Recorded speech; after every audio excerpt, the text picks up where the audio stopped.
लगातार पुलिस की team on toes है। दंगा फैलाने वाले जो लोग इसमें शामिल थे, एक एक करके उनकी तस्दीक की जा रही है, उनके चेहरों की पहचान हो रही है और ऐसे कई सारे चेहरे इस वक्त पुलिस की गिरफ्त में हैं, जिसमें महिलाएं भी शामिल हैं और पुरुष भी शामिल हैं। एक एक सीसीटीवी फुटेज और वीडियो को खंगाला जा रहा है। बड़ी खबर यह है कि पुलिस टीम पर पथराव करने वाले 74 नकाबपोश दंगाइयों की पहचान कर ली गई है। पुलिस अब इनकी धरपकड़ करने के लिए बराबर दबिश कर रही है। उधर पुलिस ने इस मामले में कुल 27 लोगों को अब तक गिरफ्तार किया है। संभल हिंसा में कई सीसीटीवी फुटेज सामने आ चुके हैं और इन्हीं सीसीटीवी फुटेज के आधार पर एक एक दंगाई की पहचान करके उन्हें गिरफ्तार किया जा रहा है। कुल 27 लोग अब तक गिरफ्तार किए जा चुके हैं। ये तस्वीरें वो हैं जिसमें दंगाइयों के चेहरे एकदम साफ दिखाई दे रहे हैं, बल्कि कुछ दंगाई ऐसे हैं जिनके चेहरे ढके हुए दिखाई दे रहे हैं। संभल पुलिस उन सबकी पहचान कर रही है। पुलिस ने साफ किया है, कोई कितना भी बड़ा क्यों ना हो, कितना भी रसूखदार क्यों ना हो, उसके पीछे भले ही कितनी बड़ी ताकत क्यों ना लगी हो, लेकिन गिरफ्तार सबको किया जाएगा, सबके खिलाफ काम किया जाएगा। साजिश की खुलती हुई परतों के बीच में संभल में अगले 24 घंटे के लिए भी इंटरनेट बैन करने की जानकारी सामने आ चुकी है, यानी कि आज भी संभल में इंटरनेट सेवा पर पूरी तरीके से रोक लगी रहेगी। इसी बीच संभल हिंसा से जुड़ी हुई एक और बड़ी खबर आपको दे दी। पुलिस ने संभल पुलिस में जारी दंगाइयों की तस्वीरें एक करके, ये देखिए इस वक्त हम आपके सामने रख रहे हैं, एक एक दंगाइयों की तस्वीर जारी कर दी है, इसे पब्लिक कर दिया गया है। 27 आरोपियों की तस्वीर जारी की गई है। इन 27 आरोपियों में से 3 नाबालिग हैं।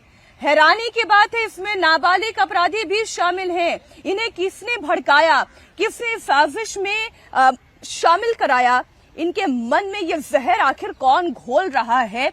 नाबालिग, कुल 3 नाबालिग इस पूरी साजिश में शामिल हैं। इन आरोपियों की तस्वीर सामने आ चुकी है।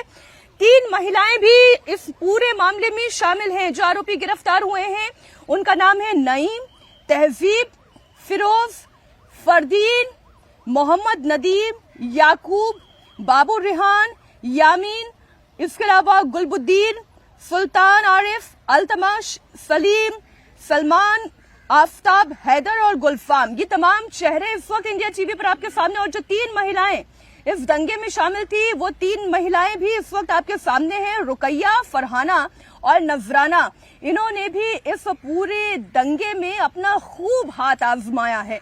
संभल के पत्थरबाजों और उपद्रवियों पर योगी सरकार बेहद सख्त है और कड़े एक्शन लेने की बात पहले ही कर दी गई है। बड़ी खबर यह है कि दंगाइयों के पोस्टर जारी किए जाएंगे, उनके चेहरों को पब्लिक किया जाएगा। सार्वजनिक स्थानों पर दंगाइयों के पोस्टर चस्पा किए जाएंगे। दंगे में जो भी नुकसान हुआ है उसकी भरपाई इन दंगाइयों से ही कराई जाएगी और जो दंगाई फरार हैं उनके ऊपर इनाम की भी घोषणा कर दी गई है। यूपी सरकार पहले से ही उपद्रवियों और अपराधियों के खिलाफ नुकसान की वसूली का पहले ही एक अध्यादेश ला चुकी है।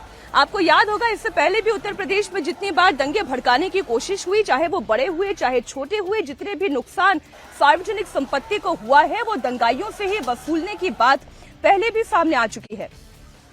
इसी बीच एक और एक्सक्लूसिव तस्वीर इस वक्त इंडिया टीवी के पास है। वो एक्सक्लूसिव तस्वीर हम आपके सामने रख दें।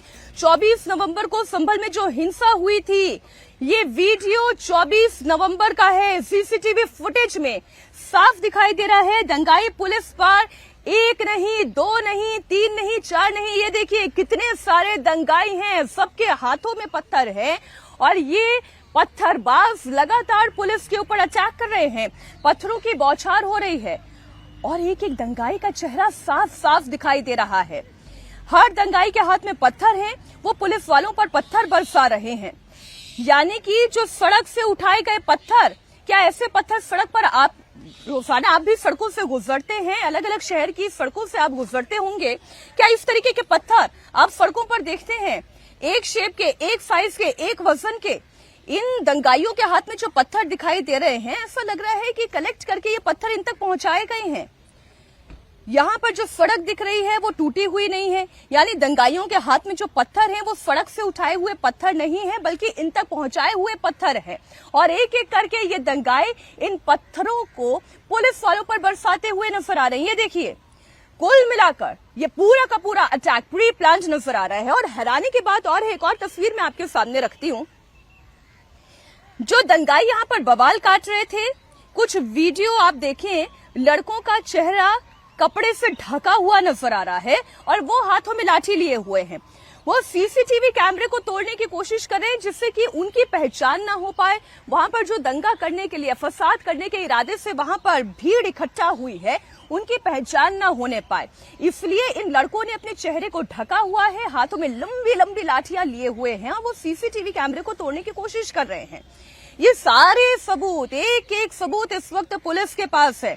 संभल हिंसा में कुल 4 लोगों की मौत हुई है। अब विपक्ष के पास ये राजनीति करने का सुनहरा अवसर भी है। विपक्ष ये कह रही है कि ये मौत पुलिस की फायरिंग से हुई है।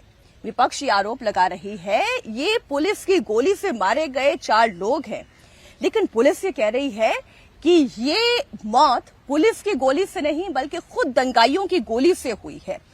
अब पहली बार संभल हिंसा में फायरिंग करते हुए दंगाई की तस्वीर भी सामने आ गई है, ये देखिए। अब आप ये सोचिए, अगर ये खुद की भीड़ यहाँ पर एक अचानक एकाएक इकट्ठा हुई होती, आसपास के लोग यहाँ पर इकट्ठा हुए होते, तो क्या वो इस तरह से पत्थर लेकर आते? और चलिए पत्थर लेकर भी आ जाते, लेकिन क्या वो इस तरीके से बंदूक हाथ में लेते? क्या वो पिस्टल लेकर आते? लेकिन पिस्टल लेकर यहाँ पर दंगाई दिखाई दे रहा है। दंगाइयों ने उसी वीडियो को शेयर करके अफवाह उड़ाई, जिसके बाद भीड़ भड़क गई। वीडियो में मस्जिद के पीछे से उठता हुआ धुआं दिखाई दे रहा है। दंगाइयों ने ये बात फैला दी कि मस्जिद में आग लगा दी गई है। फिर ये उठता हुआ धुआं, और फिर क्या बवाल तो और बढ़ना ही था, जबकि ये धुआं मस्जिद के पीछे जल रही गाड़ियों का था। मस्जिद में किसी ने आग नहीं लगाई थी, ये गाड़ियों में लगाई गई आग थी। गाड़ियों से उठा हुआ धुआं था, जिससे ये भ्रम पैदा किया गया कि दरअसल आग तो मस्जिद में लगा दी गई है। और फिर ये मसला और भड़क गया। खुद उपद्रवियों ने जिन गाड़ियों को जलाया, धुआं उठाया और उसके बाद इस आग को सुलझाया, खुद वहां पर पत्थरबाजों को एकत्रित किया और खुद बंदूकों से फायर किया। दंगाइयों के हाथ में ये पिस्टल दिखाई दे रही है।